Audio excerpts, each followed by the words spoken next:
আসসালামু আলাইকুম। আশা করছি সকলে ভালো আছেন। আলহামদুলিল্লাহ আমিও ভালো আছি। কাছে অথবা দূরে, দেশে অথবা প্রবাসে যে যেখান থেকে এই ভিডিওটি দেখছেন সবার প্রতি রইল অনেক অনেক ভালোবাসা, শুভেচ্ছা এবং সবাইকে ঈদ মুবারক। আমরা এখন আছি জলশিরি সেন্ট্রাল পার্ক। এটি হচ্ছে নারায়ণগঞ্জের রূপগঞ্জে অবস্থিত। তো এখানকার আন্তপান্ত আজকে ডিটেলস আপনাদেরকে জানাবো এখানে কে আছে কি নেই, কারা আসতে পারবে কারা আসতে পারবে না, কাদের এন্ট্রি ফি কত, বিস্তারিত। এবং এখানে হচ্ছে পাবলিকদের জন্য হচ্ছে প্রতিদিনই খোলা আছে, আর শুক্রবারে শুধু যারা আর্মি পার্সন যারা আছেন শুধু তাদের জন্য। আর এই টোটাল পার্কটি হচ্ছে বাংলাদেশ সেনাবাহিনী দ্বারা নির্মিত এবং পরিচালিত। তো লেটস গো।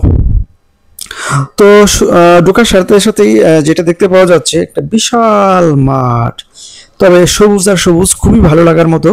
মাঝে মাঝে মনে হয় না যে আসলে যে আমরা বাংলাদেশের মধ্যে আছি, এতই সুন্দর এতই মনোরম দৃশ্য। এরপরে সামনে চোখ যেতে না যেতেই দেখা যাচ্ছে একটা অডিটোরিয়াম। আর এখানে হচ্ছে যত প্রোগ্রামগুলো করা হয় সে এই অডিটোরিয়ামের মধ্যেই এই প্রোগ্রামগুলো করা হয়ে থাকে। তো নর্মালি হচ্ছে এখানে খুবই সুন্দর, এত সুন্দর করে করা অডিটোরিয়ামটি আসলে চোখ জুড়িয়ে যায়, এমন সুন্দর করে করা। আর ভিতরে একদম মনোরম পরিবেশ। তো যাই হোক, প্রোগ্রাম করার জন্য, যে কোনো ধরনের প্রোগ্রাম করার জন্য পারফেক্ট স্পেস এটা। তো যাই হোক, আরেকটু সামনে যেতে না যেতেই চোখে পড়লো হচ্ছে ক্যান্টিন। আর ক্যান্টিনটা এমনভাবে করানো নিচে হচ্ছে, তবে যদিও এখানকার প্রাইসগুলো রিজনেবল না, অনেক হাই প্রাইস, যেটা আসলে আমার কাছে আসলে, আমি যদিও এখান থেকে খাইনি, বাইরে থেকে হালকা নাস্তা নিয়ে গিয়েছিলাম, সেটা খাওয়া দাওয়া করছি। আর এটার উপরে পাহাড়ের মতো এমন সুন্দর করে করা, আসলে উপরে গেলে প্রাণটা আরও জুড়িয়ে যায়। ঠিক লেক ড্রাইভের পাশেই হচ্ছে এই ক্যান্টিনটি। আর ক্যান্টিনটির উপরে পাহাড়ের মতো একটা পরিবেশ তৈরি করা হয়েছে এবং সবুজ ঘাস এবং হাঁটার রাস্তা। যাই হোক, একটু পরে আমি দেখাচ্ছি সেটা।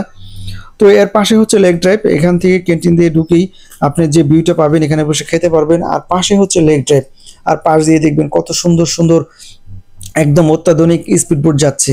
কি অসাধারণ, কি মনোরম দৃশ্য, আসলে চোখ জুড়িয়ে যাওয়ার মতো দৃশ্য। এটা আসলে না দেখলে বোঝা যাবে। পাশ দিয়ে দেখবেন যে জায়গাটা তৈরি করা হয়েছে সেটা হচ্ছে মনে হবে একটা পাহাড়ের উপরে উঠছে, পাহাড়ের উপরে ওঠার যে ফিল্ড সেটা। আর এটা হচ্ছে স্পিডবোটে ওঠার জন্য যে স্পেসটা, এখান থেকে আপনাকে স্পিডবোট উঠতে হয়। তো যাই হোক, এই হচ্ছে অবস্থা। তো সবকিছু মিলে আর একটু সামনে গেলেই দেখবেন যে হচ্ছে হচ্ছে একটা অ্যাকোরিয়াম। এখানে হচ্ছে রং বিরঙ্গের মাছ, এত সুন্দর, অনেক বড় বড় বিভিন্ন কালারের মাছ, আসলে দেখার মতো। আর এখানে একটা ঝর্ণার সিস্টেম করা হয়েছিল, তো সেটা আসলে অ্যাক্টিভ ছিল না, কি কারণে জানি না, হয়তো বা কোনো প্রবলেম ছিল, সেটা হয়তো দেখাইতে পারি নাই, যে কারণে ঝর্ণাটা অ্যাক্টিভ না থাকার কারণে। তো অ্যাকোরিয়ামটা দেখার পর আসলে এত সুন্দর লাগবে এখানে, একদম এত বড় বড় রং বিরঙ্গের মাছ। তো আর একটু মানে এর পিছন সাইডটাতে গেলেই দেখা যায় বাচ্চা কাচ্চাদের জন্য একটা রাইড। তো এখানে বাচ্চা কাচ্চারা উঠে এত পরিমাণ লাফালাফি করতেছে, যদিও এখানে 4 জনের বেশি এলাও না, তারপরেও 4-5 জন, আসলে বাচ্চা কাচ্চা তো আসলে অতটা ইয়ে করে না। তো যাই হোক, এত সুন্দর বাচ্চা কাচ্চা দেখছেন যে একদম খুবই মজা করতেছে। আসলে আপনি পারেন আপনার বাচ্চা কাচ্চা নিয়ে এখানে ঘুরে আসার জন্য। তো যাই হোক, আপনার বাচ্চা কাচ্চারা খুবই মজা পাবে এবং আনন্দ করতে পারবে। তো বিশাল বড় মাঠ, বিশাল এরিয়া, এখানে আছে দোলনা, বাচ্চারা ইচ্ছা মতো খেলাধুলা করতেছে। তবে এই দোলনাগুলোতে 12 বছরের উপরে এলাও না, তো 12 বছর পর্যন্ত এই দোলনাগুলোতে উঠতে পারবে। তো বাচ্চারা আনলিমিটেড এখানে মজা করতে পারবে, বিশাল এরিয়া। তো এখানে স্পষ্ট লেখা আছে 12 বছরের উপরে এখানে রাইড এই দোলনাতে উঠতে পারবে না। তো যাই হোক, তো আশপাশের দৃশ্য এবং সবুজ। তো যদিও একটু মেঘলা আকাশ ছিল, বৃষ্টি ছিল কিছুক্ষণ আগে, কিন্তু বৃষ্টিটা শেষ হয়েছে। আর বৃষ্টি শেষ হওয়ার সাথে সাথে মানুষগুলো কিন্তু এখানে কিন্তু একদম চলে আসছে। তো এই যে এখানে আবার চমৎকার বাচ্চাদের রাইড আছে, বাচ্চারা খুবই মজা করতেছে, আনলিমিটেড মজা। তো যাই হোক, আসলে বলে বোঝানোর মতো না, বাচ্চাদের জন্য একদম পারফেক্ট একটা প্লেস। যদিও ও আচ্ছা, যাই হোক, মূল বিষয়টা হচ্ছে এখানকার এন্ট্রি ফি হচ্ছে 230 টাকা করে। আর 6 বছরের নিচে বাচ্চাদের জন্য ফ্রি, এবং হচ্ছে যারা প্রতিবন্ধী তাদের জন্য একদমই ফ্রি।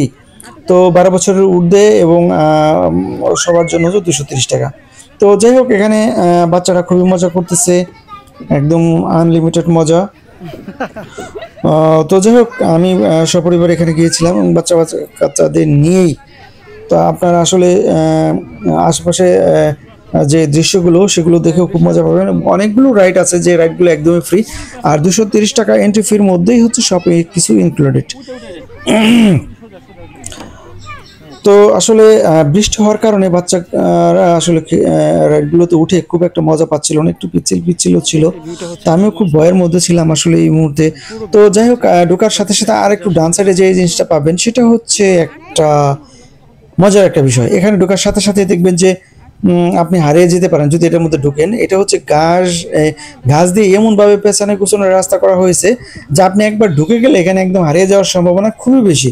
তো আমার কাছে খুবই ভালো লাগছে, উপরের ভিউটা খুব সুন্দর ছিল এবং ভিতরে প্রায় 4-5টা হচ্ছে ওয়াচ টাওয়ার আছে। সেই ওয়াচ টাওয়ার গুলোতে উঠে আপনি আশপাশের যে ভিউটা সেটা আপনি উপভোগ করতে পারবেন। ঠিক আমরা উপরে উঠে সাইডের যে ভিউগুলো আছে সেগুলো উপভোগ করলাম।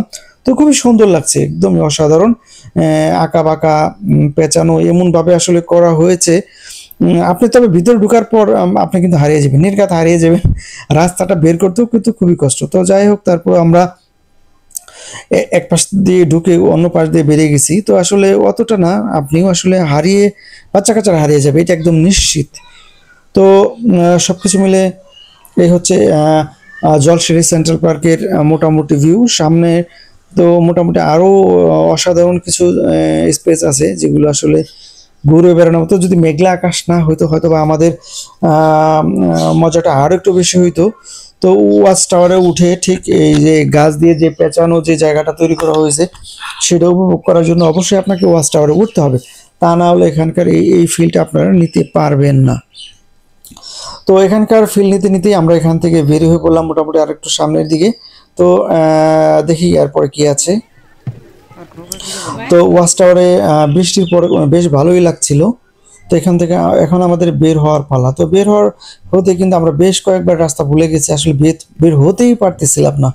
তো তারপরেও আমরা চেষ্টা করতেছিলাম। তো লেক ড্রাইভ রোড দিয়ে আমরা হাঁটতেছি, আসলে এখানে দেখি আর কি আছে কোথাও। তো যাই হোক, আরো অনেক কিছু আছে, আসলে অল্প পরিসরে এগুলো আসলে পুরোটা দেখানো পসিবল না। তো ইনশাল্লাহ নেক্সট আরেকটা ভিডিওতে আরো বেশ কিছু দেখাবো ইনশাল্লাহ, সাথে থাকবেন। তো আমাদের ভিডিওগুলো যদি ভালো লেগে থাকে তাহলে কমেন্টে অবশ্যই জানাবেন এবং ভিডিওটি শেয়ার করে পাশেই থাকবেন। সকলের কাছে রিকোয়েস্ট করব, আপনাদের শেয়ার এবং লাইক কমেন্টই হচ্ছে নতুন নতুন ভিডিও করার উৎসাহ উদ্দীপনা জাগায়। তো তদ্রূপ আমাদের পাশে থাকবেন, আমাদেরকে ভালোবাসেন। এটা হচ্ছে একটা বিশাল বড় অডিটোরিয়াম, তবে এখানে কোনো মঞ্চ নাটক করার জন্য পারফেক্ট একটা স্পেস। তো আমরা দুপুর টাইমে হালকা কিছু নাস্তা নিয়ে গেছিলাম, সেটা খেয়ে আমরা এখানে রেস্ট নিচ্ছি। তারপরে আবার আমরা আশপাশের দৃশ্যগুলো দেখব। তো সবকিছু মিলে অসাধারণ ছিল, একদম যা বলে বোঝানো যাবে না, একদমই অসাধারণ। তো এটা ভিডিওটি ভালো লেগে থাকলে লাইক কমেন্ট শেয়ার দিয়ে পাশে থাকবেন। ধন্যবাদ, ভালো থাকবেন, আল্লাহ হাফিজ।